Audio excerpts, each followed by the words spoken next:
অনেকদিন ধরে আমি আপনাকে চিনি এবং জানি এবং আপনার একাডেমিক যে অর্জন পাশাপাশি আপনি যেভাবে বিভিন্ন বিষয়ে আপনি অনেক সময় সরব হয়েছেন, অনেক সময় নেতৃত্ব দিয়েছেন, কিন্তু সরাসরি বিশ্ববিদ্যালয়ের শিক্ষক রাজনীতিতে আপনাকে আমরা খুব বেশি সক্রিয় হতে দেখি নাই। আমাদের প্রথম প্রশ্ন, দেশের সব বিশ্ববিদ্যালয়ে ভিসি সহ সবগুলি পদে আগের রেজিমে যারা ছিলেন, উপাচার্য, প্রক্টর থেকে শুরু করে প্রভোস্ট, তাদের সবাইকেই বিদায় দেওয়া হয়েছে এবং বলা হচ্ছে যে এই নিয়োগগুলি হয়েছে মূলত কোনোটা বিএনপির পছন্দে, কোনোটা জামায়াতের পছন্দে, খুব কমই হয়েছে যেটা আসলে সরকার বাছাই করে নিয়োগ দিয়েছেন। আপনি জাতীয় বিশ্ববিদ্যালয়ের ভাইস চ্যান্সেলর পদে নিয়োগ পেলেন কার পছন্দে? আপনি বিএনপির মনোনীত ভিসি নাকি জামায়াতের মনোনীত ভিসি? স্যার যদি একটু বলেন। আমি কারো মনোনীত ভিসি না। অনেক ধন্যবাদ খালিদ আপনাকে। কারো মনোনীত ভিসি না।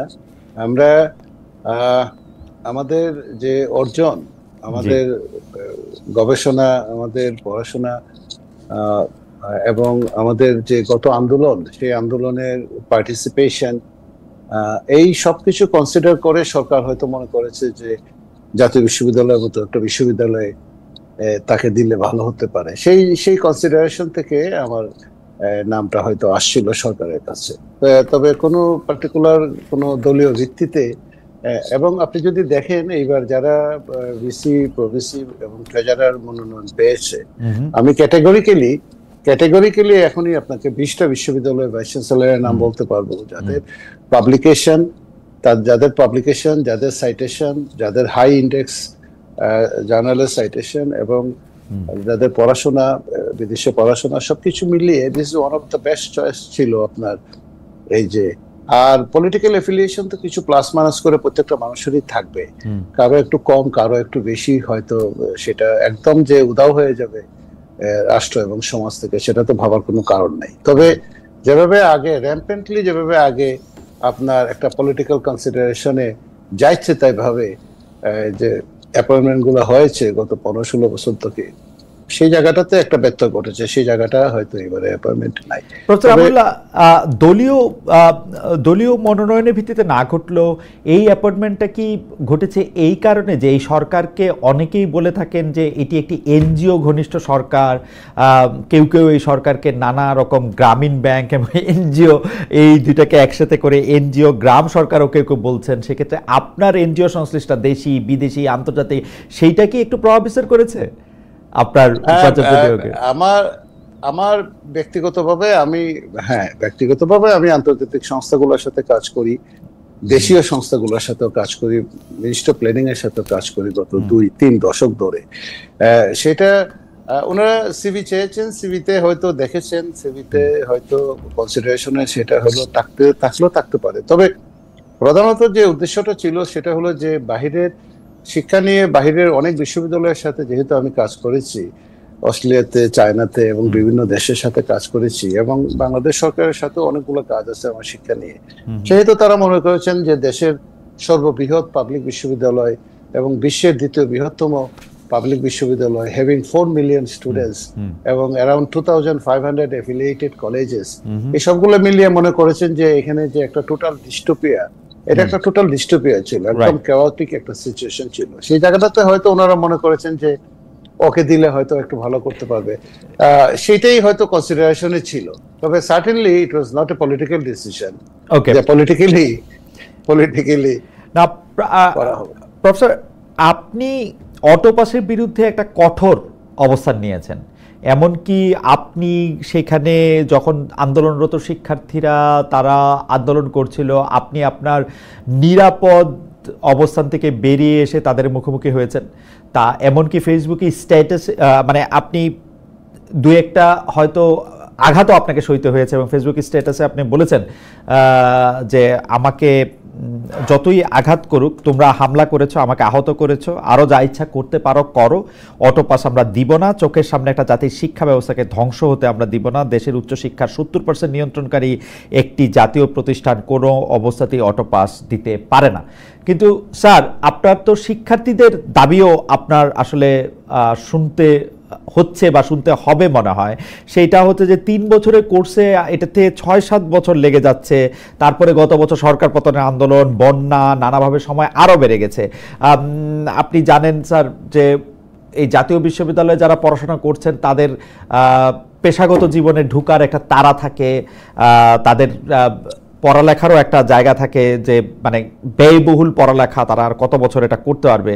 জুলাই আন্দোলনের কারণে গত বছর যদি এইচএসসিতে অটোপাস দেওয়া হয়, তখন সচিবালয়ের শিক্ষার্থীরা ঢুকে সেই দাবি আদায় করতে পেরেছে। আপনি কেন স্যার একটা ডিগ্রির বেলায় আপনি কেন এত কঠোর অবস্থান নিচ্ছেন? না, আমি আসলে বেসিক্যালি আমি কিন্তু কঠোর অবস্থানে যাইনি। আমি শুধু যে জিনিসটা এনশিওর করতে চেয়েছি যে কোন ধরনের মব জাস্টিস এবং মব ভায়োলেন্সের কারণে একটা ইনস্টিটিউশন, মব ভায়োলেন্সের কাছে একটা ইনস্টিটিউশন আত্মসমর্পণ করতে পারে না। এটা তো একটা ইনস্টিটিউশন, এবং আমরা তাদেরকে আমাদের সাধ্যমতো যা যা দরকার, আপনি দেখবেন যে এই যে বিএ পাস পরীক্ষাতে 59% পাস করেছিল, কিন্তু আমরা তাদেরকে সর্বোচ্চ যতটুকু পর্যন্ত গ্রেস দেওয়া যায়, যেহেতু করোনা ছিল, যেহেতু তাদের নেতৃত্বে একটা গণ অভ্যুত্থান সংগঠিত হয়েছে, যেহেতু জাতীয় বিশ্ববিদ্যালয়ের বিভিন্ন ধরনের সমস্যা ছিল, খাতা পুনঃমূল্যায়নের ব্যবস্থা ছিল না, পুনঃনিরীক্ষণের ব্যবস্থা ছিল, আমরা পুনঃমূল্যায়নের ব্যবস্থা করেছি। প্রশ্নের মানও আস্তে আস্তে উন্নত হচ্ছে, এবং এই গত পরীক্ষাতেই প্রশ্নের মান উন্নত হয়েছে, এবং সেটা নিয়ে বিভিন্ন ধরনের ফেসবুকিং হয়েছে, বিভিন্ন ধরনের সেরকম একটা অবস্থার ভিতরে সর্বোচ্চ গ্রেস দিয়েও কিন্তু এটা প্রায় 69% হয়েছে। বিএ পাস পরীক্ষাতে 69% ছেলে মেয়ে পাস করেছে। তো আমাদের পক্ষ থেকে যা যা করার দরকার আমরা তো তা করলাম, এবং আমরা আমি 7-8 মাস দায়িত্ব নেওয়ার পরে এখন পর্যন্ত প্রায় 25 লক্ষর উপরে শিক্ষার্থীদের পরীক্ষা নিয়েছি, এবং এক একটা পরীক্ষাতে 5-7 লক্ষ, এক একটা পরীক্ষায় 5-7 লক্ষ শিক্ষার্থী পরীক্ষা দেয়, এবং সারা দেশব্যাপী সেই পরীক্ষাগুলো হয়। জাতীয় বিশ্ববিদ্যালয় একটা ন্যাশনাল ইনস্টিটিউট হিসেবে দ্য লার্জেস্ট ইনস্টিটিউট, যেটা দেশের প্রায় 70% শিক্ষা ব্যবস্থা নিয়ন্ত্রণ করে, উচ্চশিক্ষার সেই জায়গাটাতে যদি আমি একটা অটোপাসের এই দাবি, এসএসসি পরীক্ষার অটোপাস আর জাতীয় বিশ্ববিদ্যালয় অটোপাস এক জিনিসটা, জাতীয় বিশ্ববিদ্যালয়ে যদি আমি একটা অটোপাসের এই দাবির কাছে যদি আমাকে মাথা নত করতে হয়, তাহলে এখানে দায়িত্ব পালন করার ভিতরে কোনো ধরনের কোনো মাহাত্ম্য আছে বলে আমি মনে করি না। আমি আজকে যদি একটা অটোপাস যদি আমি দেই, তাহলে কালকে ঢাকা বিশ্ববিদ্যালয় বলবে, পরশুদিন বুয়েট বলবে, পরের দিন মেডিকেলের ছেলেমেয়েরা বলবে, সারা দেশের সমস্ত শিক্ষা ব্যবস্থা একদম ধ্বংসের দ্বার প্রান্তে দাঁড়াবে। এই জায়গাটাতে আমরা খুব স্ট্রিক্টলি মেনটেন করেছি। আমি বলবো না যে ছেলে মেয়েদের দাবি অযৌক্তিক, ছেলে মেয়েদের দাবি তো করতেই পারে, আমাদের ছেলে মেয়েরা দাবি করতেই পারে। আমি সেটা ফেস করেছি যে ঠিক আছে, তোমাদের কি দাবি বলো, আমাদেরকে আমরা শুনি, যত ধরনের সুযোগ সুবিধা দেওয়া দরকার সব ধরনের সুযোগ সুবিধা আমরা দিব, কিন্তু অটোপাসের মতো বিষয়টা আপনি, এটা আমরা অ্যালাউ করি না, এবং এটা আমরা অ্যালাউ করব না। It is a clear message যে কোনো অবস্থাতে, কোনো শ্রেণীতে, কোনো জায়গাতে আপনাকে একটা জিনিস মনে রাখতে হবে, honours, masters, BEd, MEd, LLB, আপনার এই যে মেরিন সায়েন্স কলেজ, সমস্ত যে মিউজিক কলেজ, সারা দেশের যত শিক্ষা, আপনি এই যে কলেজগুলো দেখছেন প্রায় 2500-এর উপরে, এই যে আমাদের এই যে অ্যাফিলিয়েটেড কলেজ, ঢাকা শহরে যত সায়েন্স এন্ড টেকনোলজি ইনস্টিটিউট, যত কলেজ আপনি দেখেন, এই 7 কলেজ ছাড়া সবগুলো জাতীয় বিশ্ববিদ্যালয়ে অন্তর্ভুক্ত। একটা অটোপাস মানে টোটাল শিক্ষা ব্যবস্থা, এমনিতেও এটা একটা ডিস্টোপিয়া এবং একটা কমপ্লিট কেওয়াটিক সিচুয়েশনের ভিতরে, এবং এইটা কি পরিমাণ ধ্বংস হয়েছে সেটা বুঝতে গেলেও, এবং সেই আমি যদি আজকেও যদি সংস্কার কাজ শুরু করা হয়, তাহলে 20 বছর লাগবে সেই জায়গাটাতে পৌঁছাতে। আজকে আমি এই সংস্কারের প্রশ্নে আসছি। প্রফেসর, আপনি যদি আমাকে একটু বলতেন যে আমাদের একজন শিক্ষক, উনি একটি নামী কলেজের শিক্ষক, নামটি আমি প্রকাশ করছি না, উনি বলছেন আপনার কাছে প্রশ্ন স্যার, ভাইবা মানে পরীক্ষা মানে পাস অথবা ফেল, ভাইবা, টার্ম পেপার বা ইনকোর্স পরীক্ষায় ফেল মার্ক দেওয়ার অপশন রাখা প্রয়োজন। জাতীয় বিশ্ববিদ্যালয়ের ভিসি স্যারের কাছে জানতে চাচ্ছি, তিনি এসব ক্ষেত্রে পাস বা ফেল যে কোনো মার্ক সার্ভারে এন্ট্রি দেওয়ার ব্যবস্থা রাখবেন কিনা। প্রাতিষ্ঠানিকভাবে জাতীয় বিশ্ববিদ্যালয় প্রশাসন অটোপাস দিচ্ছেন আর দোষ দিচ্ছেন অন্যদের, এটা দ্বিচারিতা। স্যার যদি একটু মন্তব্য করেন। না, আমি আবারও বলি, আমাদের সিলেবাসটা একদম প্রাগৈতিহাসিক কালে, আমাদের যে সিলেবাস, সেই সিলেবাসটাকে আমরা রিভাইজ করতে যাচ্ছি। এটা একটা পুরাতন সিলেবাস, সেই সিলেবাস দিয়ে 4th ইন্ডাস্ট্রিয়াল রিভলিউশন তো দূরের কথা, 1st ইন্ডাস্ট্রিয়াল রিভলিউশন অ্যাড্রেস করার মতো সিলেবাস এটা না। এই সিলেবাসটাকে আমরা রিভাইজ করতে যাচ্ছি, এবং সেই সিলেবাসটাকে সেখানে আমরা একটা বিভিন্ন ধরনের টেকনিক্যাল কোর্স ইন্ট্রোডিউস করতে যাচ্ছি। একই সঙ্গে আমরা সেই জায়গাটাতে আমরা আইসিটি এবং ইংরেজি ম্যান্ডেটরি করে একটা সফট স্কিল আমরা বাচ্চাদেরকে দিতে যাচ্ছি, এবং কলেজগুলোতে আমরা এক ধরনের ক্যারিয়ার ক্লাবও করতে যাচ্ছি জাতীয় বিশ্ববিদ্যালয়ের ছেলে মেয়েদের জন্য। এখন আপনি আসেন এই যে এক্সাম ম্যানেজমেন্টের জায়গাটাতে আপনি ইনকোর্স নিয়ে অনেকটাই প্রহসন হচ্ছে জাতীয় বিশ্ববিদ্যালয়ে। সেই প্রহসন থেকে বের হয়ে আসার জন্য আমাকে কোনো একটা জায়গাকে যদি আপনাকে ঠিক করতে হয়, তাহলে লেটস অ্যাকনলেজ দ্য প্রবলেম। আমাদের প্রবলেমটা কোন জায়গাটাতে আছে সেটা যদি আমরা সবাই মিলে জাতিগতভাবে অ্যাকনলেজ করতে পারি, তাহলে আপনি এটা প্রবলেমটা আপনি সলভ করতে পারবেন। তাই একটা প্রবলেম আছে এই যে এক্সাম ম্যানেজমেন্ট নিয়ে এবং ইনকোর্স নিয়ে, অ্যাসাইনমেন্ট নিয়ে। পরীক্ষার্থীদেরকে আমরা একটা সিঙ্গেল এক্সামিনার, আপনি অনার্স মাস্টার্স পাস করে চলে যাচ্ছে সিঙ্গেল এক্সামিনার দিয়ে, সেই জায়গাগুলোতে কোনো পুনর্মূল্যায়নের ব্যবস্থা ছিল না। সেই জায়গাগুলোতে আমরা হাত দিয়েছি, এবং উনি যে প্রশ্নটা আমাদেরকে করেছেন সেই জায়গাটাতে আমরা হাত দিয়েছি। এখন থেকে আমাদেরকে ইনকোর্সের খাতা জাতীয় বিশ্ববিদ্যালয়ের গাজীপুর ক্যাম্পাসে পাঠাতে হবে। আগে ইনকোর্সের খাতা পাঠাতে হতো না, এখন আমরা ইনকোর্সের খাতা চেক করে দেখবো যে মার্কস কি রকম দেওয়া হয়েছে। আমাদের কাছে যে সমস্ত ইনফরমেশন আছে সেই সমস্ত ইনফরমেশন আমি এখানে মানে মানে মানে মানে একটা প্রতিষ্ঠানের প্রধান হিসেবে আমি সমস্ত কথা আমি এখানে বলতে পারছি না। মানে শিক্ষিত লোক হিসেবে আমাদেরকে, আমাদের প্রতি যে মানুষের যে একটা মানে শ্রদ্ধাবোধ আছে, সেই শ্রদ্ধাবোধ পর্যন্ত চলে যাবে যদি সমস্ত কথা বলা হয়। তো এই জায়গাটাতে আমরা কারেকশন করার চেষ্টা করছি। স্যার, একটা কথা যে 40 লক্ষ শিক্ষার্থী, 2500-র বেশি কলেজ, এতজন, কয়েক হাজার শিক্ষক, অনেক কয়েক লক্ষ 7 লক্ষ শিক্ষক, কয়েকজন মানে সংখ্যায় কত যারা প্রশাসন কর্মকর্তা কর্মচারী আছেন তাদের একটা। স্যার, আপনি কি মনে করেন যেটা প্র্যাকটিক্যালি পসিবল আপনার একজনের পক্ষে বা একটা অ্যাডমিনিস্ট্রেশনের পক্ষে এই পুরোটাকে দেখা? এটা কি প্র্যাকটিক্যালি পসিবল? তো এইটা না, আমি মনে করি না। তাহলে এটা কেন আপনার মানে কারণ হচ্ছে যে আমাদের দর্শক যারাই আসছেন সেখানে তারা আপনার প্রতি শ্রদ্ধা রেখেই বলছেন যে আপনি সেশন জেট কি করে কমাবেন, 3 বছরের কোর্স কিভাবে 6-7 বছরে শেষ হবে, কোয়ালিটি অফ এডুকেশন যেটা নিয়ে আপনি আসলে প্রশ্ন তুলেছেন সেটাতে আমরা পরে আসছি। কিন্তু এই এত বড় একটা বিশাল জিনিস কেন একটা প্রতিষ্ঠানের মধ্যে করতে হবে? এটা আপনি আন্তর্জাতিকভাবে এই শিক্ষা নিয়ে নানা ধরনের গবেষণা থেকে শুরু করে ইমপ্লিমেন্টেশনের কাজও আপনি পৃথিবীর নানা দেশের সঙ্গে ছিলেন, এটা এরকম কেন? মানে কার? আমি আবারও বলি যে জাতীয় বিশ্ববিদ্যালয় 1992 সালে যখন প্রতিষ্ঠিত হয় তখন এটা সংবিধিটা তৈরি করেন ওই যে প্রফেসর মুজাফফর আহমেদ, ঢাকা বিশ্ববিদ্যালয়ের অর্থনীতি বিভাগের যে প্রফেসর ছিলেন। এটা এবং এটা মূল যে টার্গেটটা ছিল যে বাংলাদেশের সমস্ত কলেজগুলোকে একটা অ্যাপেক্স বডির আন্ডারে এনে সেটাকে করা, সেইভাবে জিনিসটা দাঁড়ায় নাই। The basic model of national university, যে একজন সিঙ্গেল বিশ্ববিদ্যালয়ে একজন ভাইস চ্যান্সেলর থাকবে এবং 2জন প্রভাইস চ্যান্সেলর থাকবে, একজন প্রভাইস চ্যান্সেলর, এর মধ্যে তো একজন প্রভাইস চ্যান্সেলর ছিল কোনো সময়। তাদের দ্বারা এই সমস্ত জিনিসগুলোকে আপনার নিয়ন্ত্রণ করা হবে। এই মডেলটাই রং আমাকে যদি বলেন। এবং জাতীয় বিশ্ববিদ্যালয়ের ভাইস চ্যান্সেলরের যে ক্ষমতা, সেই ক্ষমতাটা একদম অ্যাবসলিউটলি আপনার একদম নিরঙ্কুশ ক্ষমতার অধিকারী, সেটাও কিন্তু সেই আইডিয়াটাও কিন্তু রং। জাতীয় বিশ্ববিদ্যালয়ের আমি নিজে being a vice chancellor of the national university, আমি নিজে অ্যাকনলেজ করি যে ভাইস চ্যান্সেলরের যে পাওয়ার যেটা আছে সেই পাওয়ার গুলাকে আস্তে আস্তে ডিসেন্ট্রালাইজ করে দেওয়া দরকার। এবং আমাদের যে আঞ্চলিক কেন্দ্র আছে 8টা, এবং আমরা আরো আঞ্চলিক কেন্দ্র বাড়াচ্ছি। আমরা কুমিল্লাতে একটা আঞ্চলিক কেন্দ্র করতে যাচ্ছি, আমরা ময়মনসিংহে একটা আঞ্চলিক কেন্দ্র করতে যাচ্ছি, আমরা ইতিমধ্যে ঝিনাইদহে একটা আঞ্চলিক কেন্দ্র করতে যাচ্ছি।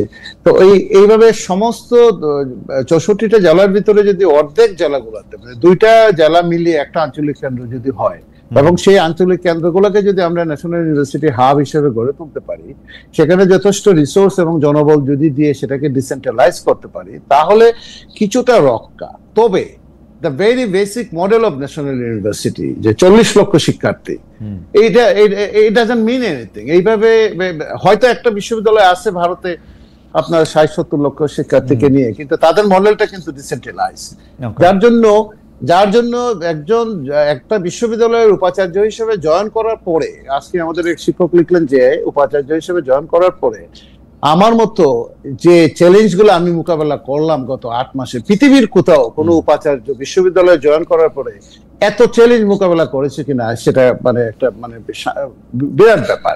তো আমরা চ্যালেঞ্জ একটার পর একটা মোকাবেলা করে যাচ্ছি, কেউ বিরক্ত হচ্ছেন, কেউ খুশি হচ্ছেন। স্যার, আমি যে জিনিসটা দেখি যে এই সরকার ক্ষমতা আসার পর অনেক বিষয় সংস্কার কমিশন করেছে, অনেকগুলি বিষয় নিয়ে অনেক সংস্কারের কথা বলছে, কিন্তু জাতীয় বিশ্ববিদ্যালয়ের মতো এরকম একটা গুরুত্বপূর্ণ জায়গায় এবং শিক্ষার যেসব জায়গাগুলিতে আসলে সংস্কার হওয়া সত্যিকারের প্রয়োজন, সেসব ক্ষেত্রে না আছে রাজনৈতিক সরকারগুলির ইচ্ছা, না আছে অন্তর্বর্তীকালীন সরকারের সদিচ্ছা, না এটা হচ্ছে কারো ডিমান্ডের মধ্যে এটা আসতেছে। এইটার কারণ কি বলে স্যার আপনি মনে করেন যে ছাত্রদেরকে আমরা শুধু সময় সময়ে ব্যবহার করব এবং তাদেরকে দিয়ে আমার কায়েমি স্বার্থগুলি আমি পালন করব, এবং দরকার হইলে প্রফেসর ইউনূস যেরকম বলেন যে ছাত্রদের মাধ্যমে একটা নিয়োগের চেয়ার পায় সেখানে বসে থাকবো, মানে শিক্ষা ব্যবস্থার কি না, কারো মধ্যে তো কোনো উদ্বেগ দেখি না, কারো কোনো আলোচনার মধ্যে এই জায়গাটার মধ্যে মানে প্রায়োরিটি কোনো আমি বিভিন্ন ফোরামে এই কথাটা বলেছি, শিক্ষা স্বাস্থ্য এই জায়গাগুলোতে স্থায়ী সংস্কার কমিশন দরকার। এই যে এতগুলা শিক্ষা কমিশন হলো, একটা শিক্ষা কমিশনের এই যে রূপরেখা কিন্তু বাস্তবায়িত হয়, সেই পদ্ধতিগত শিক্ষা কমিশনতে বাস্তবায়িত হয় নাই। এখন আপনি একটা দেশে 8-9 ধরনের শিক্ষা ব্যবস্থা চলছে, একটা স্থায়ী শিক্ষা কমিশন আমাদের এখানে গঠন করা দরকার, এবং এটার জন্য আমি খুব সরবভাবে কাজ করেছি। কিন্তু অত্যন্ত দুঃখজনক ব্যাপার হলো যে আমাদের একটা শিক্ষা কমিশন বা স্বাস্থ্যের জন্য একটা, এই যে দুইটা খাতের ভিতরে একটা টোটাল ডিস্টোপিয়া এবং একটা টোটাল আপনার অরাজক অবস্থা, এমন কোন জায়গা নাই যেখানে আপনার এই জায়গাগুলোতে আপনার এই যে বিভিন্ন ধরনের বিভিন্ন জাতের আপনার এই যে দুর্নীতি বলেন, গুড গভর্নেন্স তো বলতে কিছু নাই। এই জায়গাগুলোকে জন্য একটা শক্ত কমিশনকরণ করার দরকার ছিল। আমি মনে করি এখনো সময় পার হয়ে যায়নি, এখনো সরকারের হাতে সামনে অনেক দিন আছে, এখনো ইচ্ছা করলে শিক্ষা স্বাস্থ্য এগুলা নিয়ে। কারণ আপনাকে একটা কথা বলি, আপনার মনে আছে নিশ্চয়ই যে প্রফেসর ওয়াহিদুল হক 1994-এ ইউএনডিপিতে কিন্তু বলেছিলেন যে একটা হিউম্যান ডেভেলপমেন্ট ইন্ডেক্স তৈরি করেছিলেন, যে আমাদের মতো পোস্ট কলোনিয়াল দেশগুলোতে ডেভেলপমেন্টের একটাই পথ, সেটা হলো সেই দেশের শিক্ষা এবং স্বাস্থ্যতে বিনিয়োগ করা। আজকে যদি আপনি 1 টাকা বিনিয়োগ করেন শিক্ষায়, তাহলে 300 গুণ ফিরে আসবে 2 জেনারেশন পরে। এবং আপনি একটা খেয়াল করে দেখেন, সেই মডেলটা আমরা ফলো করলাম না, কিন্তু সেই মডেলটা ঠিকই কিন্তু মালয়েশিয়া ফলো করলো, অথবা ধরেন তারও আগে একই ধরনের মডেল ছিল সিঙ্গাপুরে, লি কুয়ান সেটা ফলো করলো, একই ধরনের মডেল চায়না ফলো করলো, একই ধরনের মডেল ইভেন ইরান ফলো। যে বিশ্ববিদ্যালয়ে, ঢাকা বিশ্ববিদ্যালয়ে আমরা পড়াশোনা করার সময়, ইভেন আপনি নিজেও দেখেছেন, ইরানিয়ান ছেলেমেয়েরা এসে ঢাকা বিশ্ববিদ্যালয়ে পড়াশোনা করে, মিশরের ছেলেমেয়েরা এসে পড়াশোনা করে, আপনার সৌদি আরবের ছেলেমেয়েরা এসে পড়াশোনা করে, আপনার মালয়েশিয়ান ছেলেমেয়েরা এসে পড়াশোনা করে। সেখান থেকে তারা আসতো আমাদেরকে, নিশ্চয়ই এখানে পড়াশোনার মানটা ভালো ছিল। আর আজকে আমরা সেই সমস্ত দেশগুলোতে যাচ্ছি অনেকটা আপনার এই যে মিসকিনের মতো, আমাদের চাকরি দাও, এই দাও, ওই দাও। এবং আপনি একটা জিনিস খেয়াল করে দেখেন, শুধুমাত্র শিক্ষা এবং স্বাস্থ্যে বিনিয়োগ করে আজকে 1971-এর পরে, মুক্তিযুদ্ধের আগে এবং পরে বাংলাদেশের এবং এই যে দেশগুলোর নাম বললাম, মালয়েশিয়া, সিঙ্গাপুর, চায়না, ইরান, এই সমস্ত দেশগুলার প্রায় অলমোস্ট জিডিপি কাছাকাছি, প্রায় কত, প্রায় 400 গড়ে সবারই।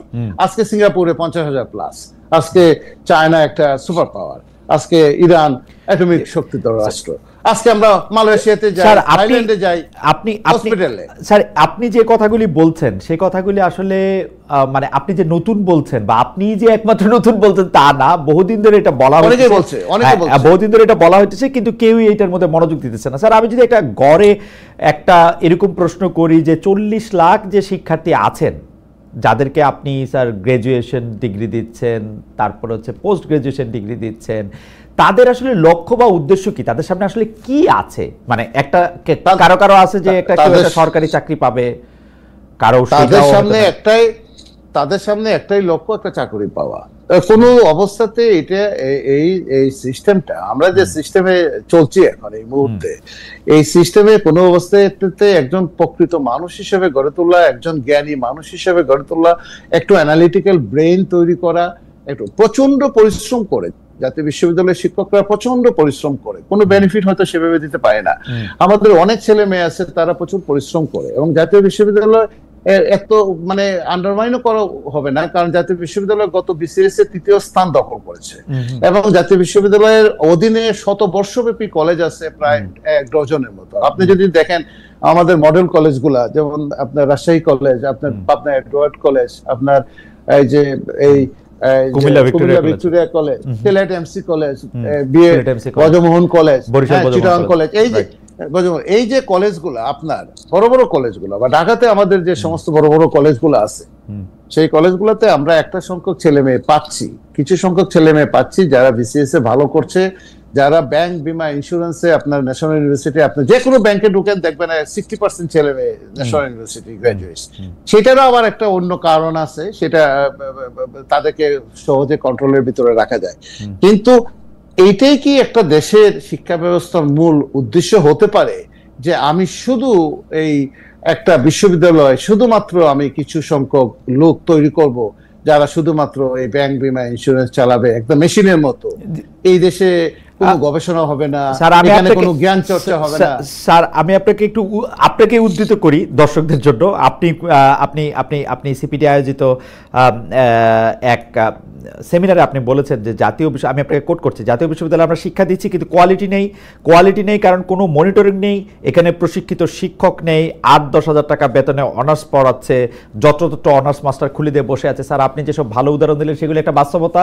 আবার আপনার এই 3 লাইনের কথাই কিন্তু বোঝা যায় পুরোটা জিনিস আমরা একটা ফার্স বা জোক বানায় রাখছি। স্যার, আপনি কি এটা ফিল করেন? যদি আপনার কথাগুলি এই 3 লাইনের কথা যদি সত্য হয়, কোনো কোয়ালিটি নাই কারণ কোনো মনিটরিং নাই, প্রশিক্ষিত শিক্ষক নাই, 8-10 হাজার টাকা বেতনে অনার্স পড়াচ্ছে, যত্রতত্র অনার্স মাস্টার খুলে দিয়ে বসে আছে, কোয়ালিটি স্যার এখানে নাই। যত্রতত্র প্রাইভেট বিশ্ববিদ্যালয়েরও গত রেজিমে যা ইচ্ছা তাই প্রাইভেট বিশ্ববিদ্যালয়ে করা হয়েছে, তাদেরও কোনো কোয়ালিটি নাই। শিক্ষা ব্যবস্থা নিয়ে যেটা করা হচ্ছে স্যার, আপনি মনে করেন কি না যে এটা আসলে, দেখেন স্যার, বাংলাদেশে এত বিষয় নিয়ে এত কথা হয়, এত আন্দোলন হয়, শিক্ষা ব্যবস্থা নিয়ে যে একটা জোক বানায় রাখা হয়েছে, সত্যি এটা ফার্স্ট বানায় রাখা হয়েছে, এইটা নিয়ে তো স্যার আপনাদেরই তো বলতে হবে, আর কারা এটা আর বলবে, রিয়েলাইজ করবে, চেঞ্জ করবে? আমি তো অনেকদিন থেকে বলছি, বলতে এত পরিমাণ শত্রুতাও বেড়েছে যে প্রচুর মানুষ শত্রু হিসেবে দাঁড়িয়ে গেছে। কারণ এখানে শিক্ষা নিয়ে বাণিজ্য করার মতো মাফিয়া অনেক লোকজন আছে, এখানে বিভিন্ন ধরনের লোকজন আমাদের পিছনে লেগে গেছে। আমি যে কথাটা বলেছি আমি সেটা মিন করি। কোয়ালিটি এডুকেশনটা যেটা আমরা বলতে চাই, সেই কোয়ালিটি এডুকেশনের ধারে কাছে নেই। এর একটা প্রধান কারণ হলো আমাদের দায়িত্ব ছিল মনিটরিং করা, আমাদের দায়িত্ব ছিল কলেজ মনিটরিং, আমাদের দায়িত্ব ছিল কলেজের অডিটিং করা, আমাদের দায়িত্ব ছিল ভালো প্রিন্সিপাল কলেজে নিয়োগ করা। এমন ভাবে আমাদের সেই দায়িত্বগুলো থেকে সরে আসছি। এখন এই মুহূর্তে college monitoring is almost zero. আমি জানি না, আমি কিছু একটা কথা বললেই সেটা আবার ভাইরাল হয়ে যায়, কিন্তু আপনি দেখেন কলেজ মনিটরিংটা আমাদের এখানে প্রায় জিরো। আমাদের এখানে আপনার ধরেন এই যে অডিটিং তো আমরা পাচ্ছিই না, এবং আপনার এই যে শিক্ষক নিয়োগ, বিভিন্ন ধরনের এই যে শিক্ষক নিয়োগে বিভিন্ন ধরনের অভিযোগ, কত তদন্ত আর করব? প্রতিদিন অন্তত পক্ষে 50টা তদন্ত কমিটি আমাকে করতে হচ্ছে বিভিন্ন কলেজে। স্যার, আপনি যখন এই কথা বলছেন, স্যার আপনার কথার সাথে ইকো করতেছেন একজন, ওনার নাম বিএম শহীদুল্লাহ, উনি বলছেন 40 জন পরিদর্শকের কাছে মেইল করেছি, তারা তাও কলেজ মনিটরিং করে নাই। এটা ওনারা বলছেন ঠিকই আছে, এবং আমি এটার সাথে ডিসএগ্রি করি না। এবং আপনি দেখেন আরেকটা বিষয়, এই যে আমাদের এখানে কলেজগুলোতে আমরা করলাম কি, এটা না অক্সফোর্ড মডেল, না ক্যামব্রিজ মডেল, না আমাদের নিজস্ব কোনো মডেল, এটা একটা জগা খিচুড়ি। যেমন ধরেন আপনার কলেজগুলোতে ম্যানেজমেন্টে যারা আছে, কলেজ ম্যানেজমেন্ট, গভর্নিং বডি, আমরা এই প্রথমবারের মতো সারা দেশের সমস্ত গভর্নিং বডি চেঞ্জ করেছি। এই গভর্নিং বডির সভাপতি হওয়ার জন্য সমাজের ভিতরে, মানুষের ভিতরে যে কি পরিমাণ প্রতিদ্বন্দ্বিতা, প্রতিযোগিতা, রাজনৈতিক দলগুলোর ভিতরে, ব্যবসায়ীদের ভিতরে, হাজার হাজার কোটি টাকার মালিক, কিন্তু উনি একটা কলেজের সভাপতি হতে চান, কারণ এতে তার প্রেস্টিজ বাড়বে এলাকাতে। ঠিক আছে, ভালো মানুষরা কলেজ পরিচালনা বোর্ডে আসুক, সেটা আমরাও চাই, কিন্তু এই কলেজ গভর্নিং বডি নিয়ে, কলেজ পরিচালনা নিয়ে গত 15-16 বছরে একটা মানে এটা কি বলবো, এটা মানে যা ইচ্ছে তাই কাণ্ড হয়েছে। এবং কলেজগুলোকে নিজস্ব মানে সম্পত্তির মতো ব্যবহার করে, কলেজের আপনার ধরেন অ্যাকাউন্টস ঠিক নাই, যার যেভাবে মনে ধরে অমুক অনুষ্ঠান হবে সেখানে 50 লাখ টাকা চাঁদা দাও, অমুক অনুষ্ঠান হবে সেখানে 70 লাখ টাকা চাঁদা দাও, এইটা করো ওইটা করো ইত্যাদি ইত্যাদি, এইগুলা করে কলেজগুলাতে এবং শিক্ষকদের ভিতরে যে কিন্তু স্যার এটা আরেকটা পিঠ কি স্যার আপনি দেখতে পান? যেমন স্যার আমি বাংলাদেশে থাকতে, আমিও বাংলাদেশের মানে ঢাকার একটি কলেজের গভর্নিং বডিতে ছিলাম, কিন্তু আমি তো দেখেছি গভর্নিং বডির চেয়ারে থেকে কিন্তু আসলে খুব বেশি পাওয়ার প্র্যাকটিস করার কোনো সুযোগ নাই। যেমন আমি মিটিংগুলিতে উপস্থিত থাকতাম, আমার মতামত দিতাম একটু পর্যন্তই। এর বাইরে কলেজ গভর্নিং বডিতে যারা সভাপতি থাকেন, মেম্বার থাকেন, তারা এত পাওয়ারফুল কি করে হয়ে ওঠেন? নিশ্চয়ই স্যার এটার কোনো ম্যাজিক আছে। মানে কলেজ গভর্নিং বডিতে এত পাওয়ার থাকার কথা না, উনারা কিভাবে এত পাওয়ারফুল হয়ে ওঠেন? এটা হলো যে আপনি হয়তো বদলোক মানুষ, আপনার হয়তো তারা চড়া হইতে পারে নাই বা মানে কি করতে পারে নাই, কিন্তু ধরেন আমি একটা উদাহরণ হিসেবে বলি, একটা কলেজ 17-18 হাজার স্টুডেন্ট, তার ইনকাম মানে প্রচুর টাকা ইনকাম, তার ফিক্সড ডিপোজিট আছে হয়তো ধরেন 100 কোটি টাকা। এটার দিকে সবার নজর, এবং এটাকে এমন ভাবে পলিটিসাইজ করা হয়েছে, মানে রাজনীতিটাকে এমন ভাবে টেনে আনা হয়েছে, স্থানীয় রাজনীতি, আন্তর্জাতিক রাজনীতি, সব রাজনীতি এটাকে টেনে আনা হয়েছে যে এটা আর একটা শিক্ষা প্রতিষ্ঠান হিসেবে সেটা দাঁড়াতে পারে না। এই জায়গাগুলোতে আমরা একটু চিন্তা ভাবনা করছি যে কলেজ গভর্নিং বডি, ভারতে যে কলেজগুলো পরিচালিত হয়, পাকিস্তানে অথবা শ্রীলঙ্কাতে যে কলেজগুলো পরিচালিত হয়, সেখানে তো গভর্নিং বডি নাই। সরকারি কলেজগুলো যদি মাউসি এভাবে একটা প্রতিষ্ঠান দ্বারা নিয়ন্ত্রণ করতে পারে, তাহলে আমরা আমাদের কলেজগুলোকে একটা আলাদা প্রতিষ্ঠান দ্বারা নিয়ন্ত্রণ করতে পারি কিনা এই গভর্নিং বডি থেকে বের হয়ে এসে, সেটা একটা বড় বিষয়। আমরা একটু চিন্তা ভাবনার ভিতরে আমাদের আছে, কিন্তু মুশকিল হলো যে মানে এই যে সংস্কার কাজে বিভিন্ন জায়গাতে আমরা হাত দিয়েছি, যে আমরা একটা ট্রেড কোর্স চালু করতে চাই। আপনি জানেন 2026-এর পর থেকে আমাদের এখান থেকে আনস্কিল লোকজন গালফ স্টেট গুলোতে নেওয়া হয়তো অনেকটাই সংকুচিত হয়ে আসবে। তাহলে আমাদের এখানে কিন্তু স্কিল ট্রেনিং গুলা লাগবে। এই জন্য আমরা আপ্রাণ চেষ্টা করছি, সকাল বিকাল এটুআইয়ের সাথে আমরা একটা চুক্তি করেছি, ন্যাশনাল স্কিল ডেভেলপমেন্ট ফাউন্ডেশনের সাথে একটা চুক্তি করেছি, ইউনিসেফের সাথে আমরা একটা চুক্তি করেছি। ইউনিসেফ বলছে যে জাতীয় বিশ্ববিদ্যালয়ে যারা ড্রপ আউট হয়ে গেছে অথবা ন্যাশনালি যারা ড্রপ আউট হয়ে গেছে, তাকে একটা ছোট্ট 3 মাসের একটা কোর্স দিয়ে, একটা মাইক্রো ক্রেডেনশিয়াল, একটা ট্রেনিং দিয়ে যদি মার্কেটে দেওয়া যায়, তাহলে তার স্কিল ডেভেলপমেন্টটা হলো। এই সমস্ত জায়গাতে আমরা এই সংস্কারের কাজে হাত দিয়েছি এবং এই জায়গাগুলোতে আমরা চেষ্টা করছি। এবং দেখেন এত বড় একটা বিশ্ববিদ্যালয়, এখানে কম্পিউটার সায়েন্স এন্ড ইঞ্জিনিয়ারিং এ ভর্তি হচ্ছে, মলিকুলার বায়োলজিতে ভর্তি হচ্ছে, এখানে উইদাউট এনি অ্যাডমিশন টেস্ট। এই প্রথমবারের মতো আমরা, বহুদিন আগে ছিল, এই অনেক বছর পরে, এক যুগ পরে আমরা অ্যাডমিশন টেস্টের মাধ্যমে জাতীয় বিশ্ববিদ্যালয়ে ছাত্র ভর্তি করতে যাচ্ছি। আগামী 31 তারিখে জাতীয় বিশ্ববিদ্যালয়ে অ্যাডমিশন টেস্ট, 5.5 লক্ষ আপনার পরীক্ষার্থী অ্যাডমিশন টেস্টে, সারা দেশে অ্যাডমিশন টেস্টের মাধ্যমে আসবে। স্যার আমি দুই একটা মন্তব্য আপনাকে বলি, কিন্তু আমার কিছু প্রশ্ন আছে। সেই প্রশ্নের মধ্যে থেকে হচ্ছে যে একজন প্রশ্ন করেছেন মোহাম্মদ ফয়জুল আমিন, তিনি বলেছেন ডিগ্রি 2019-20 ছাত্রছাত্রীদের গ্রেস মার্ক কেন দেওয়া হলো না, কিন্তু অনার্স চতুর্থ বর্ষের দেওয়া হলো, ডিগ্রির ক্ষেত্রে কেন এত অবহেলা? এটা স্যার আপনি মন্তব্য করতেও পারেন ছোট 1-2 লাইনে। আমাদের অনেক প্রশ্ন রয়েছে, সেই প্রশ্নগুলিরও স্যার আমরা একটু জবাব আপনার কাছ থেকে চাই। আমরা সবাইকে দিচ্ছি, আমরা যাদেরকে শুধু 19-20-এর ডিগ্রি পাস না, এই মাইক্রো ডিটেইলসে গেলে এই অনুষ্ঠান আজকে আর শেষ হবে না। সবগুলো পরীক্ষাতেই যেখানে preliminary to masters degree pass এবং অনার্সের first year, second year, third year, সব জায়গাতে আমরা যার যতটুকু ডিজার্ভ করে, যতটুকু আমাদের সংবিধিতে আছে এবং অতীতে রেকর্ড আছে, সেগুলো হিসাব করে আমরা দিচ্ছি, গ্রেস দিচ্ছি না যে আমরা তা না। কিন্তু আপনি গ্রেস চাচ্ছেন, আমরা গ্রেস যতটুকু আমাদের সংবিধি এলাও করে দিচ্ছি, কিন্তু অটোপাস চাবেন না, অটোপাস আমরা দিব না। আচ্ছা, গ্রেস আপনি দিবেন, অটোপাস দিবেন না। স্যার আমরা অন্য একটা প্রসঙ্গে দর্শকদের কাছে একটা মন্তব্য করেছিলাম, মানে একটা প্রশ্ন করেছিলাম, সেই প্রশ্নটার একটু জবাবটা একটু আপনাকে একটু দেখাই। সেটা হচ্ছে যে বা জরিপটা, যে যুদ্ধ অপরাধ মামলায় জামায়াত নেতা এই বিশ্ববিদ্যালয়ের শিক্ষক সংকট নিয়ে স্যার আপনি আজকে কথা বলেছেন, এর আগে কথা বলেছেন। আমরা যতটা খোঁজ নিয়ে জেনেছি, শুরু থেকে এই বিশ্ববিদ্যালয়ে যারা বড় দায়িত্বে ছিলেন, তারা শিক্ষক নিয়োগের চেয়ে কর্মচারী নিয়োগ, ভবন নির্মাণ, এসব বিষয়ে মনোযোগ দিয়েছেন। শিক্ষার মান, শিক্ষা ব্যবস্থা, কারিকুলাম, সিলেবাস, এসব নিয়ে নাকি জাতীয় বিশ্ববিদ্যালয়ের কর্তা ব্যক্তিদের আগ্রহ থাকে না। অনেকেই বলে থাকেন স্যার, যে যায় লঙ্কায় সেই হয় রাবণ। আপনিও কি স্যার একই রকম ভাবে এই চর্চাই অব্যাহত রেখেছেন কিনা? মানে শিক্ষক নিয়োগের থেকে কর্মচারী নিয়োগ, ভবন নির্মাণ, যেখানে স্যার টাকা সেগুলিতে বেশি করতেছেন কিনা? শিক্ষার মান, কারিকুলাম, এইটার দিকে আপনার মনোযোগ কম কিনা স্যার? আমাদের কিছু করতে হবে না, আমাদের কিছু করতে হবে না। যা কেনাকাটার দরকার আগামী 5 বছর লাগবে, সব কেনাকাটা হয়ে গেছে।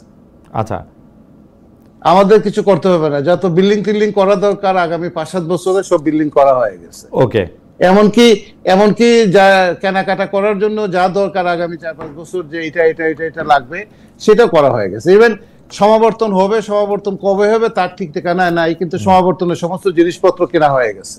সো আমরা ওই জায়গাটাতে জিরো টলারেন্সে আছি, আমাদের কোনো এজেন্ডা নাই। একটা এজেন্ডা আমাদের এখানে, এই দেশের ছেলে মেয়েদেরকে আমরা কিভাবে সহযোগিতা করতে পারি, শিক্ষার মানটা কিভাবে আমরা বাড়াতে পারি, এই সমস্ত এজেন্ডা নিয়ে আমরা নামছি। আমাদের এখানে আপনি যে কথাটা বলছেন সেই কথাগুলো নিয়ে যথেষ্ট প্রশ্ন আছে জনমনে, এবং এখানে যেহেতু সেলফ ফান্ডেড একটা বিশ্ববিদ্যালয়, এখানে আপনার গুড গভর্নেন্সের অভাব আছে।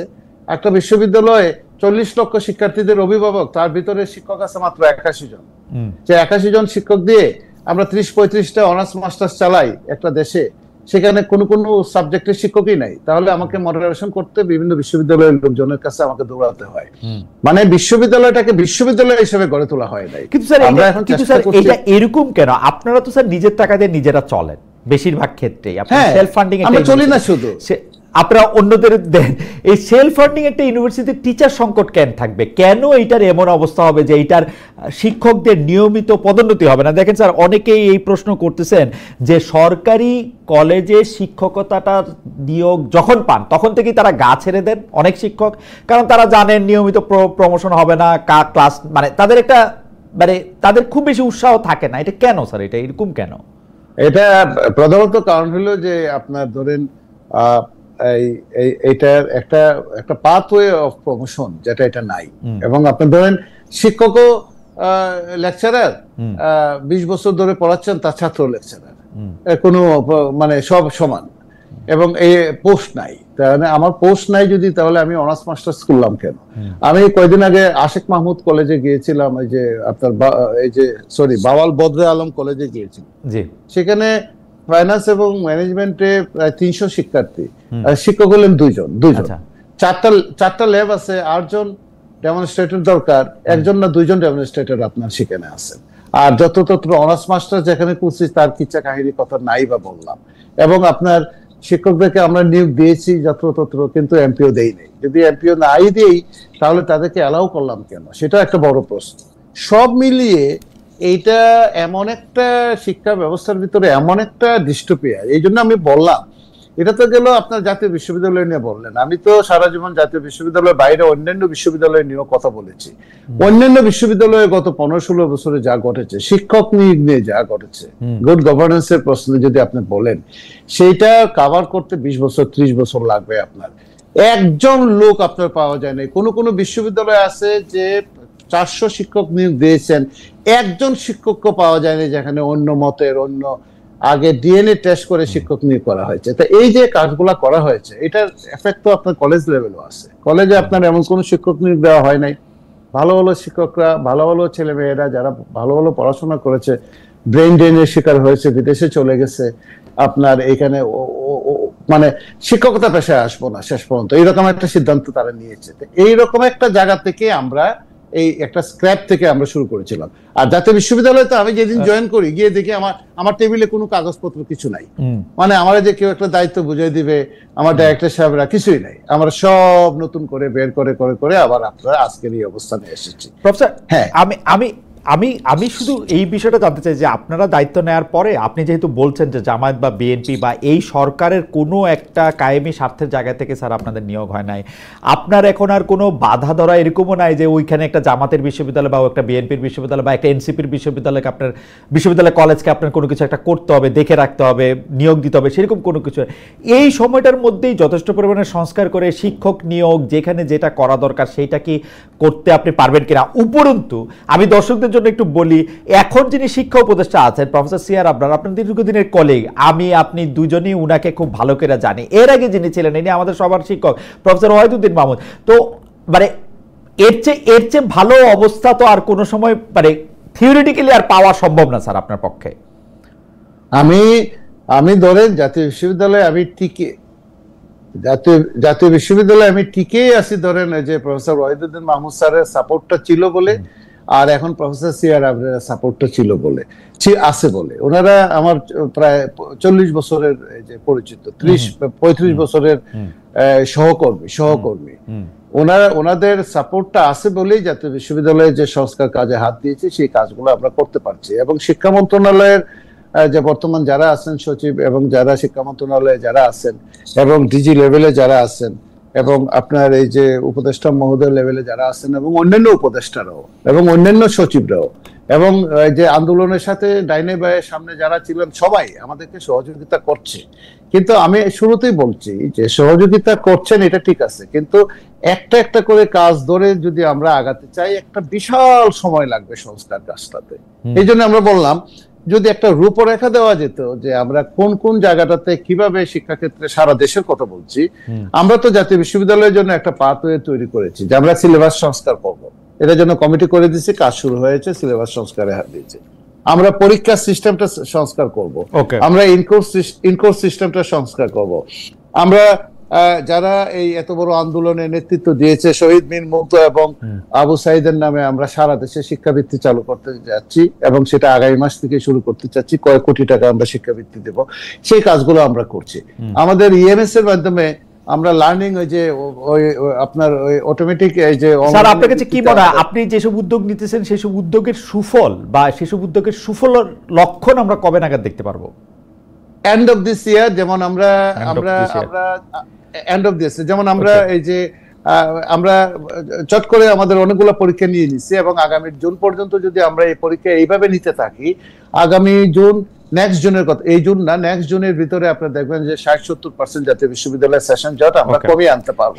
সেটা একটা জিনিস, কমিয়ে আনতে পারবো, সেটা এক জিনিস, সেটা এত গর্ব করার কিছু নাই, সেটা এক জিনিস। কিন্তু ওই যে কথাটা আমি বারবার বলছি যে কোয়ালিটি অফ এডুকেশন এবং শিক্ষাক্ষেত্রে যে গুড গভর্নেন্সের যে বিষয়টা এবং যে অ্যাকাউন্টেবিলিটির বিষয়টা, এটা পলিটিক্যাল ফোর্সেস গুলা এমন ভাবে চড়াও হয়, এই পলিটিক্যাল ফোর্সেস গুলাকে যদি কারেক্ট করা না যায়, রাজনৈতিক শক্তিগুলোকে যদি রাইট পলিটিক্যাল ফোর্সের কথা যখন বলতেছিলেন তখন আমি স্যার আপনাকে মনে করাই দিতে চাই যে জাতীয় বিশ্ববিদ্যালয়ের মানে মঙ্গলবার 27 মে অর্থাৎ আমরা যখন এই অনুষ্ঠান করছি মানে পরশুদিন সকালে প্রধান বিচারপতি ডক্টর সৈয়দ রেফাত আহমেদের নেতৃত্বে আপিল বিভাগ এই একটা রায় দিয়েছে যে আওয়ামী লীগ আমলে চাকরি যাওয়া 988 জনকে জাতীয় বিশ্ববিদ্যালয়ে ফেরাতে আপিল বিভাগের এই রায়ের ফলে কি স্যার আপনি গত 10 বছরের 12 বছরে তো এগুলি পদে নিয়োগ হয়েছে, তো আপনারা কি একই পদে 2 জন রাখবেন? এখন কি করব, এখন করব কি, এখন সমন্বয়টা কেমনে করবেন, এখন করব কি? এখন তো আমাকে এখন তো আমি তো বললাম যে জাতীয় বিশ্ববিদ্যালয়ের উপাচার্য হিসেবে যে চ্যালেঞ্জগুলো আমি এখন করব কি, তাদেরকে তো নিতে হচ্ছে। স্যার আপনি শিক্ষক নিয়োগ দিতে পারেন না, কারণ হচ্ছে আপনার শিক্ষকের পদ নাই, এখন এক পদের মধ্যে 2 জনকে আপনাকে এখন নিয়োগ দিতে হবে যে পদগুলিতে স্যার আপনি আরো একটু স্মার্টলি এগুলি করতে পারতেন। আপনি দেখেন একটা ঘটনা দেখেন, আমাদের ইগো প্রবলেমটা এমন একটা জায়গাতে আমরা চলে গিয়েছিলাম, আমরা একজন ব্যক্তির ইগো প্রবলেমের জন্য আরেকজন ব্যক্তির ইগো প্রবলেমের জন্য প্রতিষ্ঠানগুলোকে আমরা ধ্বংস করেছি। আমার মনে হইলো এই 9 বছর পর্যন্ত চাকরি করেছে, এই যে প্রথম কথা হলো তাদের অ্যাপয়েন্টমেন্ট হয়েছে, 9 বছর পর্যন্ত তারা চাকরি করেছে, 9 বছর চাকরি করার পরে ওয়ান ফাইন মর্নিং তাদেরকে 988 জনকে আপনি চাকরি থেকে চাকরিচ্যুত করে ফেললেন এবং আপনি চাকরিচ্যুত করলেন। এখন এই 988 জনকে আবার এই যে অ্যাপিলেট ডিভিশন হয়ে রিভিউর মাধ্যমে তারা এসে, কারণ নতুন পরিবর্তিত পরিস্থিতিতে দেশে ইনসাফ প্রতিষ্ঠা সব জায়গাতে যে ঘটনা ঘটছে, সচিবালয়ে যে ঘটনা ঘটছে সব জায়গাতে, সেখানে তো তাদের দাবি এটা তো ছিলই এবং এখানে বিভিন্ন ধরনের পলিটিক্যাল কমিটমেন্টও ছিল যে আমরা তোমাদেরকে যদি কোনো সময় সুযোগ সময় পাই আমরা তোমাদেরকে ফিরিয়ে আনবো পরিবেশ পরিস্থিতি। এখন আসেন এই যে ম্যানেজমেন্টের জায়গাতে জাতীয় বিশ্ববিদ্যালয়ে এখন যে কথাটা আপনি বলছেন যে এক পোস্টে 2 জন, এইরকমই অবস্থা হবে। আমরা একটা সিদ্ধান্ত নিয়েছি যে কলেজ মনিটরিং, কলেজ অডিটিং এবং যে সমস্ত জায়গাগুলোতে আমাদের কিছু লোক লাগবে, যে সমস্ত দেশে 64টা জেলায় আমার প্রচুর লোক লাগবে, সেই জায়গাগুলোতে আমরা হাত দিব। দিলে পরে এই যে জনবলটা আসছে সেই জনবলটাকে আমরা ইনভলভ করতে পারবো, কাজের সাথে ইনভলভ করতে পারবো। কিন্তু একটা বিরাট বড় বার্ডেন হয়ে গেল। আপনি দেখেন আমার ট্রান্সপোর্ট ডাবল করতে হচ্ছে, আমার বেতন ডাবল করতে হচ্ছে, আমার বেনিফিট ডাবল করতে হচ্ছে, আমার সবকিছু ডাবল করতে হচ্ছে। রাইট। আবার এই জায়গাগুলোতে আপনার ধরেন তাদের প্রমোশনের বিষয় আছে, প্রমোশনের বিষয় আছে এবং তাদের করলো কেন? তাদেরকে আমার একটা কাজ, আমি জাতীয় বিশ্ববিদ্যালয়ের ভাইস চ্যান্সেলর হিসেবে আমি এমন একটা কাজ করলাম যার জন্য একটা প্রতিষ্ঠান আগামী 50 বছর পর্যন্ত সাফার করবে, এটা কি আমার করা উচিত ছিল কিনা? তাহলে এই কাজটা আমি কেন করেছি? যারা এই কাজটা করেছে স্যার, যারা এই কাজটা, আমার পলিটিক্যাল কানেকশন ছিল, এই তো। তার মানে আমি শিক্ষক হিসেবে আমার একটা পলিটিক্যাল কানেকশন ছিল, সেই পলিটিক্যাল কানেকশনটা ব্যবহার করে আমি এই ধ্বংসটা করলাম, এই তো। এবং এই ধ্বংসটা মানে কি আর বলার আছে, যে এখন আপনাকে সবকিছু ডাবল করে সবকিছু, তবে এবং আমি জানি না এটাকে আপনি কিভাবে ভালোভাবে ব্যবহার করবেন, এটার জন্য তো আরো আপনি মানে আমি আসলে শব্দ খুঁজে পাইতেছি না যে সত্যি আমাদের এখানে শিক্ষকের অভাব, ডেমনস্ট্রেটরের অভাব, আমাদের এখন এক পদে 2 জন লোককে নিয়োগ দিতে হবে, কারণ কোনো একজন ভিসি বা কোনো একজন প্রশাসকের এরকম মনে হয়েছে যে এই 688 জনের বাদ করা যায়, এই 988 জন আবার চাকরিতে, এই 988 জন আবার চাকরিতে দেওয়ার ব্যাপারে একটা সিদ্ধান্ত হয়েছে, মানে কিছু বলার নাই। আমি পরবর্তী প্রসঙ্গে আসি। স্যার দেখেন, এইটাও একটা ইন্টারেস্টিং, শিক্ষা মন্ত্রণালয়ের বিশেষ সহকারী যার পদমর্যাদা ছিল যে একজন প্রতিমন্ত্রীর সমান, সেই অধ্যাপক ডক্টর মোহাম্মদ আমিনুল ইসলাম গত ফেব্রুয়ারি মাসে বলেছিলেন জাতীয় বিশ্ববিদ্যালয়ের বিদ্যমান 4 বছরের স্নাতক বা সম্মান কোর্স 3 বছরে অনার্স করা হবে, শেষ 1 বছর বাধ্যতামূলকভাবে কারিগরি প্রশিক্ষণ দেওয়া হবে, তারা পৃথক 2টা সার্টিফিকেট পাবে। আমিনুল ইসলাম সাহেব, প্রফেসর আমিনুল ইসলাম স্যার এখন আর সরকারের পদে নাই, কিন্তু এই উদ্যোগ নিয়ে অগ্রগতি কি? সব বিশ্ববিদ্যালয়ে চিন্তা করবে নাকি জাতীয় বিশ্ববিদ্যালয়কে শুধু আলাদা ট্রিট করা হবে, যে 3 বছর অনার্স পড়ে 1 বছর আবার ভোকেশনাল ট্রেনিং নিল? না, আমরা এটা বলি নাই কখনো, এটা আমরা স্টেটমেন্ট দিয়ে পরে আমরা এটা ক্লিয়ার করেছি। আমিনুল ইসলাম স্যার বদলুক মানুষ, উনি ওই জায়গাটাতে ভালো করে ধরতে পারেন নাই।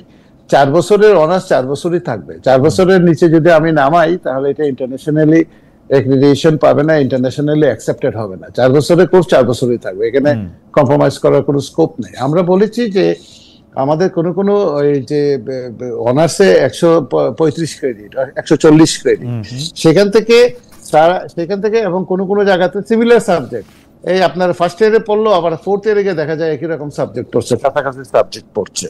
এইরকম জায়গাগুলো থেকে আমরা একটু স্ক্রিনিং করে আমরা 20 থেকে 25 ক্রেডিটের একটা ট্রেড কোর্স, টেকনিক্যাল কোর্স আমরা একটু অ্যাড করতে চাচ্ছিলাম, যেটাতে অ্যাক্রিডিটেশন দিবে ইউনিসেফ, যেটাতে অ্যাক্রিডিটেশন দিবে এটওয়াই, যেটাতে অ্যাক্রিডিটেশন দিবে টেক নিউ সাউথ ওয়েলস, যেখানে অ্যাক্রিডিটেশন দেবে ব্রিটিশ টেকনিক্যাল এডুকেশন বোর্ড, যেখানে অ্যাক্রিডিটেশন দিবে আপনার সৌদি আরবের টিবেট। স্যার কিন্তু এইটা একটা হাসজারুর মতো ব্যাপার হচ্ছে না স্যার? আপনি একটা ধরা যায় এটা ফিলোসফিতে, জি স্যার আপনি বলেন। এটা হচ্ছে না এই কারণে আমি বলি, আমরা খুব ভালো করে অনেক ধরনের স্টাডি করে দেখেছি, বিআইডিএস এর স্টাডি, আরো অনেক ধরনের স্টাডি, ওয়ার্ল্ড ব্যাংকের স্টাডি, জাতীয় বিশ্ববিদ্যালয়ের নিজস্ব সিইডিপি স্টাডি, সেগুলোতে দেখা গেছে আমাদের ছেলেমেয়েরা market linkage, industry academy linkage almost 0। এর প্রধান কারণটা হলো, একটা হলো তাদের কমিউনিকেশন স্কিলটা নাই, এর একটা প্রধান কারণ হলো তাদের ভিতরে আইটি স্কিলটা নাই। এই জায়গাগুলোতে যদি আমি একটা কমিউনিকেশন স্কিল তার ভিতরে ডেভেলপ করে দিতে পারি, একটা আইটি স্কিল ডেভেলপ করে দিতে পারি, সে ফিলোসফিতে অনার্স মাস্টার্স করবে করুক, সে পলিটিক্যাল সায়েন্সে অনার্স মাস্টার্স করবে করুক, কিন্তু তাকে যদি আমি একটা টেকনিক্যাল হ্যান্ড 2 বছরের ভিতরে একটা সেমিস্টারে 2টা কোর্স, একটা সেমিস্টারে একটা কোর্স, 4টা সেমিস্টারে 4টা কোর্স, তাকে যদি একটা টেকনিক্যাল হ্যান্ড একই সময় সাইমালটেনিয়াসলি যদি সে করে যায়, তাহলে দেখা যাবে তার অনার্স মাস্টার্সের যে সার্টিফিকেটটা সেটাও সে ব্যবহার করতে পারতেছে যদি প্রয়োজন পড়ে। আবার একই সঙ্গে সে যদি গালফ স্টেটে যায় অথবা এই দেশেও থাকে, তাহলে কিছু একটা করে সে চলতে পারবে। না স্যার,